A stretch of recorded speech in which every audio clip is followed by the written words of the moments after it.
నేని శ్రీనివాసరావుకు సుప్రీంకోర్టులో భారీ ఊరట లభించింది. సాక్షి ఛానల్లో అమరావతి మహిళలను కించపరిచేలా చర్చా కార్యక్రమం నిర్వహించి అనుచిత ప్రశ్నలు వేశారన్న ఆరోపణలపై అరెస్ట్ అయిన ఆయనను తక్షణమే విడుదల చేయాలని సర్వోన్నత న్యాయస్థానం ఆదేశించింది.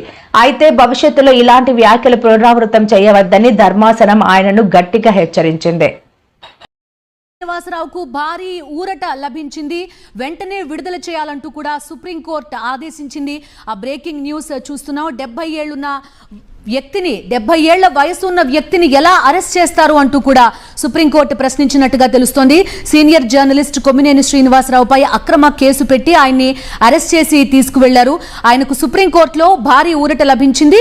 వెంటనే విడుదల చేయాలంటూ కూడా సుప్రీంకోర్టు ఆదేశాలు ఇచ్చిన బ్రేకింగ్ న్యూస్ ప్రస్తుతం మనం చూస్తున్నాం. సాక్షి టీవీలో జరిగిన ఒక డిబేట్ సందర్భంగా ఒక జర్నలిస్ట్ చేసిన వ్యాఖ్యలను కొమ్మినేని శ్రీనివాసరావు ఖండించారు. అయితే మోడరేటర్ గా ఉన్నారు అనే ఏకైక కారణంతో కొమ్మినేని శ్రీనివాసరావుని అక్రమంగా అరెస్ట్ చేసి తీసుకువెళ్లిపోయారు.